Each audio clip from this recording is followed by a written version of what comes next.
Frequency of Yes, the podcast for feminine leaders creating wild success, deep empowerment, and divine wealth on their terms.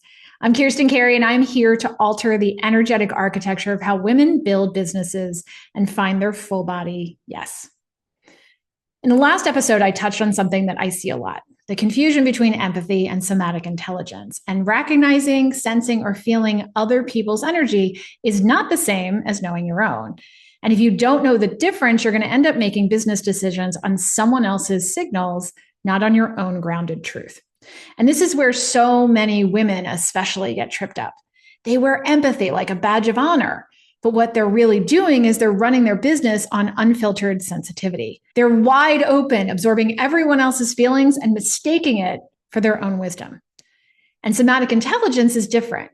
For deeper details about that, just go back to last week's episode and we'll get much more into somatic intelligence. But for now, a brief understanding of somatic intelligence is that it's a discernment to know emotionally and energetically, this is mine, this is not mine. This is my truth, or that information belongs to someone else. And that distinction is everything in business, because without it, you're not running your company, you're letting your clients, your team, or even strangers on the internet run it for you. So today, we're going to talk about being an empath. Talk about narcissism, handling triggered clients, supercharging a client's transformation, and what to do to find the balance between support, enabling, and taking on someone else's emotional response. Let's drop in. I had a client a couple of years ago who was honestly a dream client. She showed up for everything. She did the work. She supported the other women in the program, and she was getting results. But about 6 months into her year-long program, she just disappeared. There were no responses, no calls, nothing. So finally, I reached out to her personally and said, hey, I haven't seen you in a while. I'd love to chat. And I sent her a direct link to my calendar so she could bypass the system and meet with me directly. So when she got on the call, she was super icy. And I acted my usual self, and I told her that we had missed her, and I asked her what was going on. And I could feel the cautiousness in her at first, and then she just opened up and melted down. And she said, I don't want to be a client anymore, and I feel like you don't care about me. And she started going on. And then she said, you forgot my birthday. No one even reached out to me. You celebrate everybody else, and you forgot me. And I've been here giving everything, and I clearly don't matter to you. I was like, whoa. Okay, so I took a deep breath. I allowed her to keep talking. I received it. I didn't say a word, but I could feel it underneath her words. She felt abandoned. She felt mistrust. She felt unseen. Because once we had missed her birthday, she became hyper-focused on looking for evidence that supported her fear that my team and I weren't there for her, and that she unloaded all of that on me too. Now, in the past, my over-empathy would have absolutely kicked in. I would have totally panicked. I would have started over-apologizing. I would have tried to fix everything right there on the spot so that I could make her feel better and myself feel better as soon as possible. But instead, I stayed grounded. I listened, and when she slowed down, I would say to her, okay, what else? And then I would shut up, and I would let her keep talking. And I would allow her to surface more of her trigger in a safe way. And every time she unloaded another piece, I received it without taking it on as my own. And I would say, okay, what else? And then she would go deeper, and she'd say things like, it wasn't just the birthday. It took you even a week to even notice I was gone. And the last email I got felt super impersonal. And it's all proof that you don't care. Now, was that fun to hear? Absolutely not. But it was clear that her reaction wasn't about the birthday that was missed. It was about a core wound that we had triggered. And our system that alerted my team to birthdays had glitched, and somehow we missed it. And yes, that was 100% a mistake on our end. But the intensity of her reaction told me that this was bigger. So when she finally ran out of things to say, after about 20 minutes, I paused and I said, thank you for telling me that. I'm sure that could not have felt easy, and I need to apologize. We absolutely missed your birthday, and that was a mistake, and I am very sorry for that. I'm going to investigate personally what happened when we're finished. But it's also important to me that you feel seen and heard. Is there anything else you'd like to say? And she shook her head, And I said, okay, so missing your birthday absolutely should not have happened. And though it was a mistake, I still feel how deeply it hurt you. And I want you to know that I heard that and I received that. I also want to know, is there an opportunity for us to repair this relationship? Now, this is a really important question because a lot of times we end up in cycle arguments with people because there isn't an opportunity for the relationship to get repaired. They've already come through with the relationship is severed, but they're arguing to be heard and understood. So I had to make sure that she felt heard and understood first. Then I had to ask her, is there an opportunity for this relationship to be repaired? Giving her the choice. Because if she said no, absolutely was going to take me down a different path. But the fact that she came back and she said, yes, I think there is, that changed the dynamic and the direction of us rebuilding in that moment because I was, again, hearing her and letting her lead, though I was still in control of the conversation because I was actually the one asking the questions. Now, I did tell her that I was glad that she had said that she wanted to repair that relationship. I told her I enjoyed working with her. I told her she was an important part of the community, and I meant all of it. I also told her I was excited because now we have an opportunity, an amazing opportunity, to go deeper with the work that we had been doing together because clearly we had triggered something that seemed to be a very core wound. So I asked her this: would you be open to going deeper to surface that wound and neutralize the trigger? Because again, if her answer was no, it was going to take me down a different path. She said yes. So what I did, and I chose to do this, I did not feel guilty for doing this, and this isn't what drove my need to do this, but I said, let's add an extra month onto your program because we essentially had lost about 3, almost 4 weeks in her disappearance. Let's tack on a month to the end of your program. And then I offered her a one-on-one session with me to strategize a specific plan to work through what this trigger had surfaced. And I gave her homework to start dissolving that core wound. Here's what became super clear. As she was doing the work, what we realized is up until that moment, she had been performing the role of a star client. She showed up as the star client. She participated as the star client. She checked all of the boxes of a star client.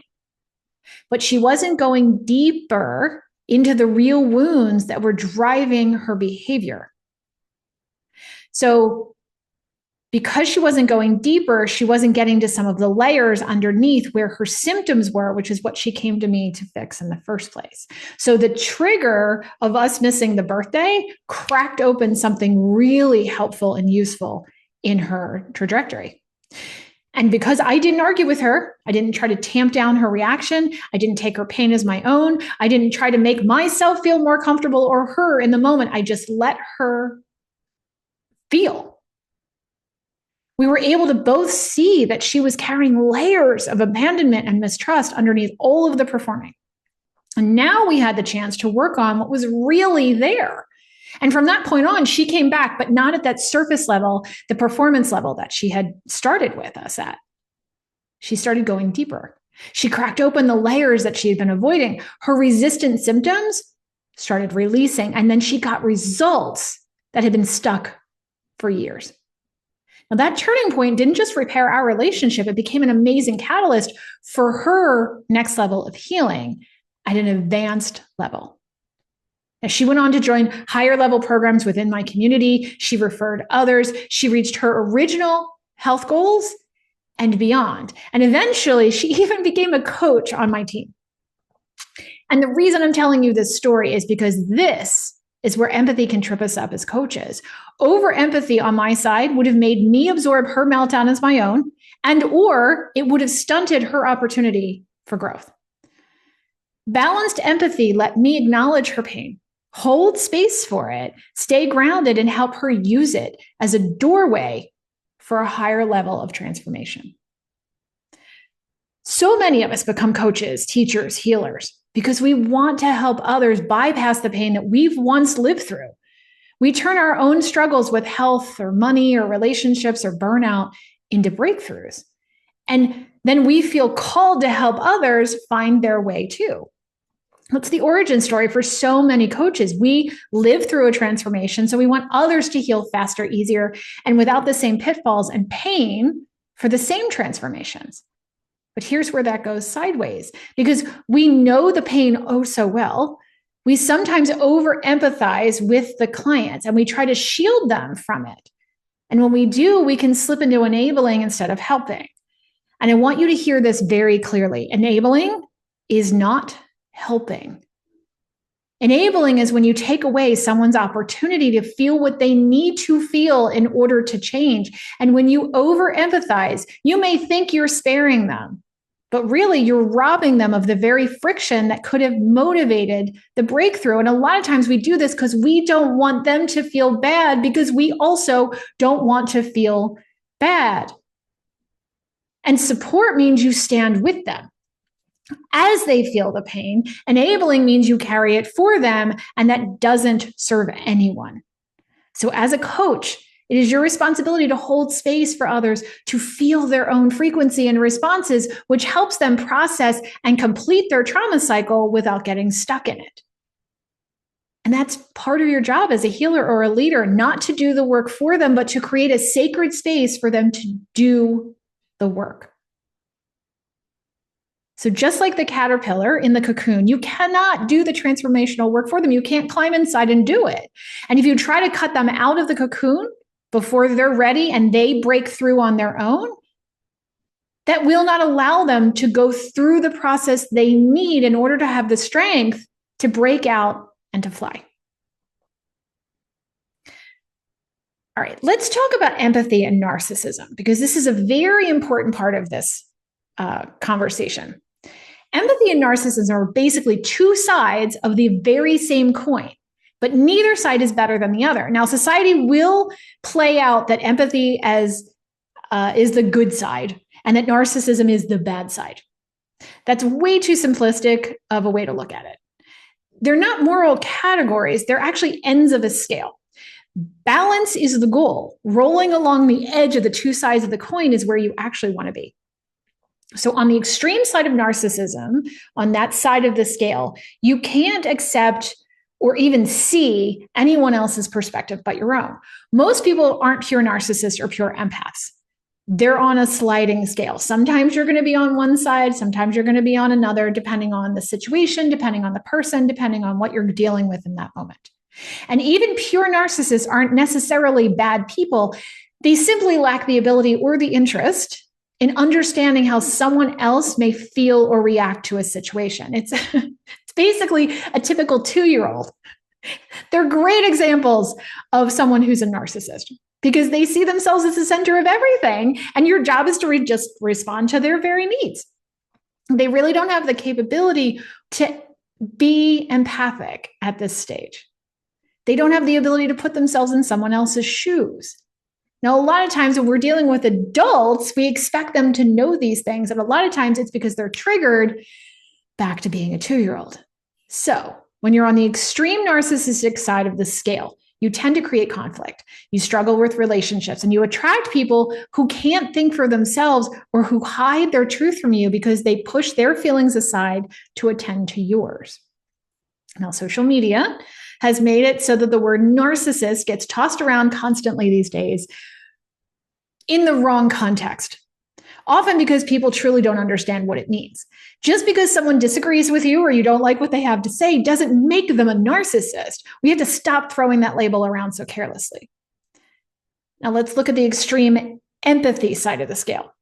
Because if you're over there all the way on the other side, you're swinging just as far out of balance. You're so aware of everybody else's needs that you often absorb everyone else's energy and you take their problems on as your own, and you push your own needs down or can't even connect with what you really want because you're so hyper-focused on the needs of others. Most of us who over-empathize with people grew up in situations where we had parents who were more narcissistic, who couldn't understand how anybody else would feel, or they were imbalanced in some way, or they were alcoholics, or they were imbalanced energies.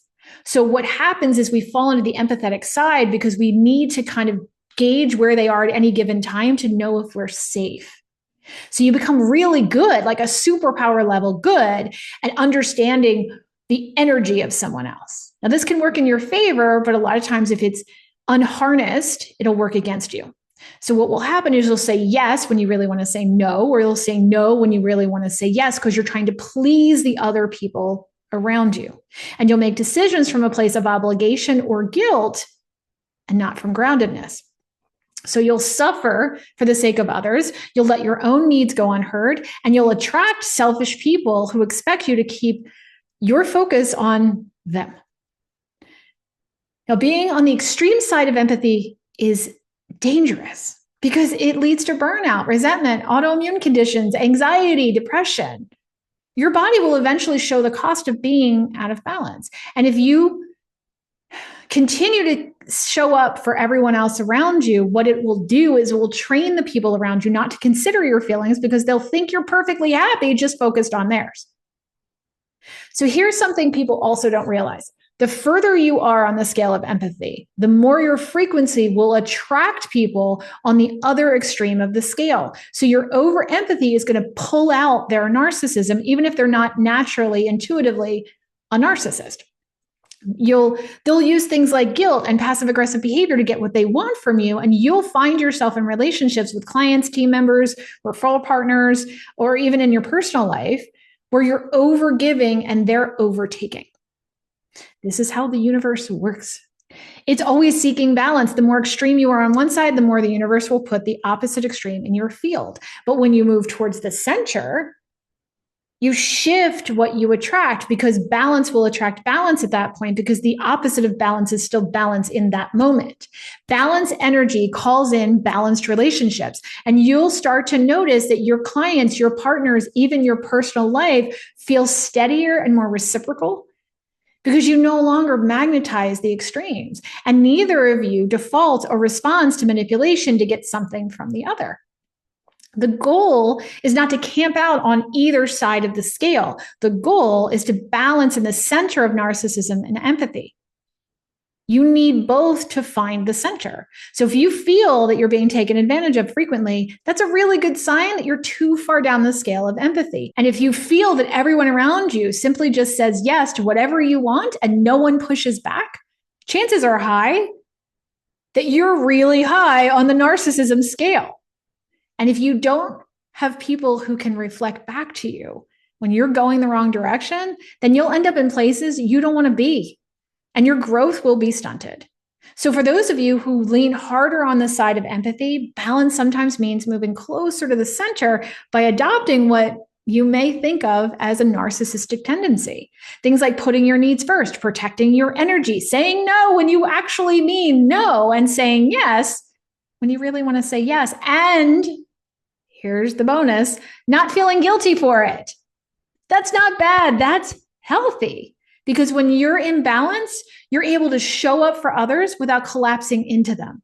You're able to empathize without absorbing their energy as your own, and you're able to lead without losing yourself in the process. And you're able to receive conflicting information from someone else from a space of openness and curiosity. This is the kind of balance that creates more growth, longevity, and success. So let's talk about some reflection questions for you this week to go through a process to kind of see where you are on the scale. I have 7 questions for you to work on. The first question is, the emotion I feel, is that sensation actually mine, or is it something I'm picking up from someone else? The emotion I feel, is that sensation actually mine, or is it something I'm picking up from someone else? Number 2, am I supporting this client, friend, loved one, or am I enabling them? So am I supporting this client, friend, or loved one, or am I enabling them? Number 3, am I putting my own needs aside and labeling it as empathy? Am I putting my own needs aside and labeling it as empathy? Number 4, where am I out of balance on the empathy narcissism scale in my behavior, my thoughts, or my actions? Where am I out of balance on the empathy narcissism scale in my behavior, my thoughts, or my actions? Number 5, what would balance look like in my body, in my leadership, and in my relationships, and in my business? What would my balance look like? If I were balanced, what would it look like in my body, in my leadership, in my relationships, and in my business? Number 6, Are the people around me simply yes men who don't know how or are too afraid to give me constructive feedback? Are the people around me simply yes men who don't know how or are too afraid to give me constructive feedback? And finally, number 7, where in my life do I feel guilt or resentment? Where in my life do I feel guilt or resentment? Because they go together. When you feel one, the other one is always there. So typically, if you feel resentment, look at the decision that you made out of guilt. If you're feeling guilty for something, look where that guilt leads you to feel resentment for making that decision. They always come as a package. So when you feel one, the other one is around you somewhere, and it means you're out of balance. You're not making decisions from a grounded place. So here's the next layer of that exercise. Take the answers that you get from the questions and see where the patterns are. There's always a pattern in there. And perhaps you are more likely to lean on the narcissism side of the scale in like your personal relationships, or maybe you are more empathetic in your business. Maybe you're overly empathetic with your children and you lack empathy for your spouse, stopping your children from growth opportunities and then blocking your ability to hear what your spouse really needs so that you can connect more deeply with them. There's a guaranteed pattern in the answers to the questions that you're asking here. And if you don't see it, that may be your built-in defense mechanism that's stopping you from seeing it because it will expose a deeper wound for you. And that can feel hard. And you may have a lot of resistance around that that's hidden. And that's okay. Just know that it's waiting to be found. And that's the work that I get to do with my clients every day. What I can tell you is that it doesn't always feel good as you're exposing these wounds. But I can also tell you that clearing them will allow you to reach levels of success that will be closed off until you do. There's a specific technique that I use with the client I told you about who we missed her birthday. And I gave her the homework and the exercise to help expose her core wound even further so she could dissolve it and then anchor into her balanced frequency. Once she moved through that experience, it freed her to advanced levels that were otherwise unavailable to her. And not everyone chooses to do that level of work, but the ones who are, and they're ready and they do it, they're freer, they're happier, they're more connected to themselves and their professional and their personal relationships. Now, empathy without boundaries to protect your own needs will drain you. Empathy with somatic intelligence will empower you. Knowing how to hold space for someone else to express their feelings without you absorbing those feelings or trying to change them is somatic intelligence. Now, when you find that balance point where you can support without enabling, where you can care without collapsing, where you can honor your needs without guilt, everything in your business and your life will change. Now, if this conversation landed with you and you want to take it deeper, book a pivot session with me. We're going to map out your energetic blueprint. We'll decode where you're most likely to fall into traps around empathy and narcissism so that you know where you're most vulnerable to take on what's not yours or to get caught up trying to protect yourself with people who will only tell you what you want to hear. And then we can build a strategy that keeps you in balance so that you reach your success goals faster and more easily. I will put the link to get onto a pivot call with me in the show notes. But until next time, remember, your body knows what's yours. The wisdom is in knowing how to interpret the message it's giving you. And the power is in honoring the balance.